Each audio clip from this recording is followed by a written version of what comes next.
I'm always worried when Netflix adapts a book series because it comes with a fan base that's going to be really, I guess, for the book series and be critical of the series itself. And we've had so many adaptations where people come in, what did you do? You've decimated the thing that I love. And so I always go and yeah, this could be another one of those.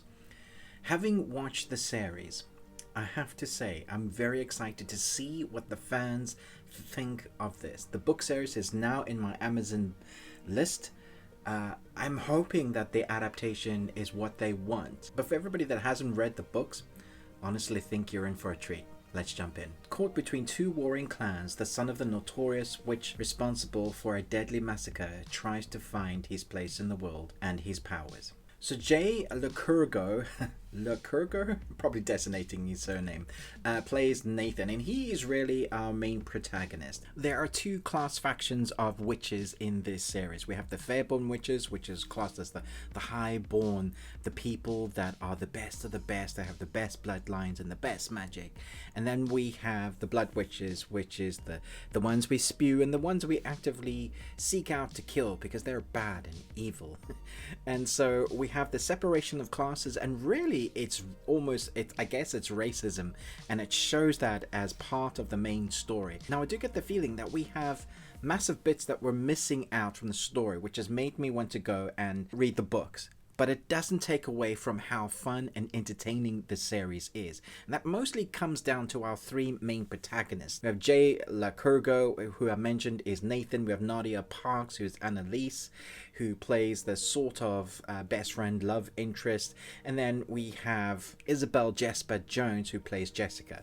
Jessica is someone I want to talk about for a moment. She is a character that I immediately disliked, not because of her acting, but because of the presence she has on screen and what she brings to the table. You love to hate her. She is like one of those characters from Game of Thrones that every time they're on screen, you're wondering what they're going to do next. And obviously that is written from the books and adapted here very nicely, but this actress, Isabel Jesper Jones, brings it in a way that makes the hairs on the back of your neck stand up. So that when she's about to do something or when she's on screen, you're just like holding your breath and wondering what is about to happen. You just know that it's like evil personified. There's real hate bred within her as a character.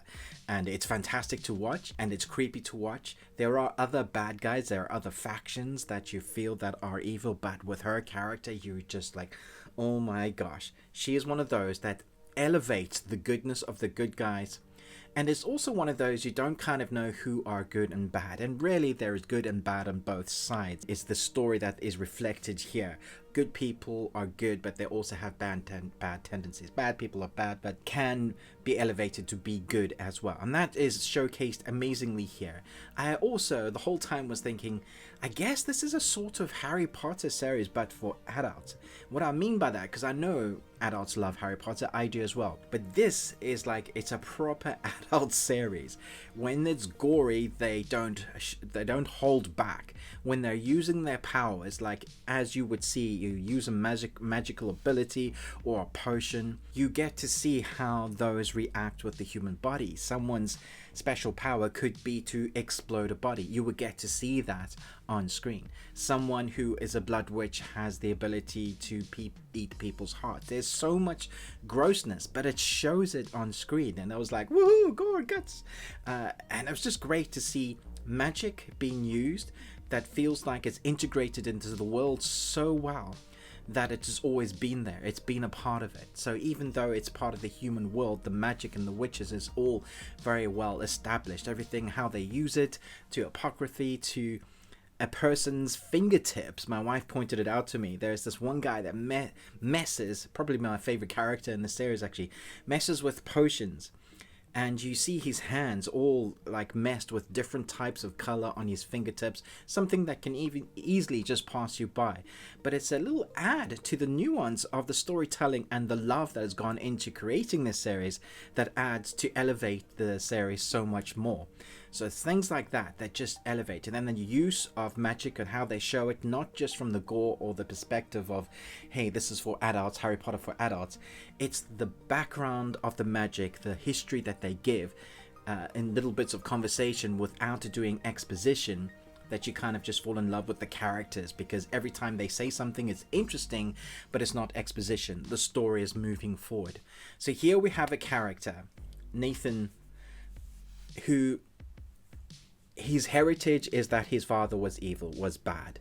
And so he needs to stop becoming, if he is a blood witch, he needs to stop that. But obviously things are going to go wrong, and he is chased by the so-called good guys and ends up with the so-called bad guys. And here we see the world's twisted round. Now this series has one of the best training montages I have ever seen. It's brutal to watch, but it's also fantastic. They show it harshly. It's not like one of those, I mean, I love Rocky, but there's so many training montages like Rocky where, you know, we're getting better and you're struggling through it. This training montage is doubling down on that, but also ridiculously great fun to watch. I loved all of the characters because they spend a lot of time on character building while the arc is moving forward. And I was just smiling the whole time while watching this, because this is how you write a decent story. This is how you adapt book into TV series. Give the characters time, but you move the story forward. You have lots of puzzle pieces going on while it is still moving forward. You give us other characters to hate and want our characters to survive the moments that they're going on in, and then you move the story forward, all while moving the story forward, growing character relationships in tangent with each other. And I was just like, yeah, this is great. It's not that often I come across a series that I think immediately, this is my series of the year. I think you're gonna guess what rating I will be giving this, but suffice to say, put this on your damned list to watch. I was blown away by this. Now I'll be eager to hear the thoughts of people that have read the books, and in comparison with that, I really hope it lives up and you're happy with what you got. I'm definitely going to read the book series now, but man, this was entertaining. From the growth of characters that you kind of don't like and by the end you love, to the new characters that you kind of go, what are you even? Then end up going, please don't not to be on screen, you need to be on screen all the time. To the characters that establish like you are evil personified, to the character at the end, I wish you were dead, how are you still alive? That type of story within real tangent magic that looks great on screen, that has a world that is well established, to a fantastic score, to the vibrancy of the color, to it being well shot, scored and edited. This is 5 Nicolas Cages all day long. You got one. I guess I was pretty horny. I'm a vampire. Kill me. Loved every moment. In fact, I've started watching it a second time already, and I've never done that, especially when I have so much content to watch and review and edit and get out of there. I hope you guys enjoy this as much as I do. I hope you feel the passion and the energy. I've tried not to do any spoilers. I want more. There is scope to have more. I really hope the public embraces this series so that it doesn't get cancelled, because as you know, even if a series does well on Netflix, it can be cancelled. So let's share this around. Thanks so much for watching. Check out my other reviews. We have a cornucopia of new content dropping every week. If you haven't subscribed yet, or hit that bell, with Netflix's algorithm, you could pass you by on some of the stuff that you may be interested in. I do cover anime, animation, world cinema, and like stuff that really intrigues me, like the fantasy or sci-fi. That is kind of my go-to stuff for me to watch. I hope you are a geek or a nerd like me. But until next time, remember, live long and Tuesday.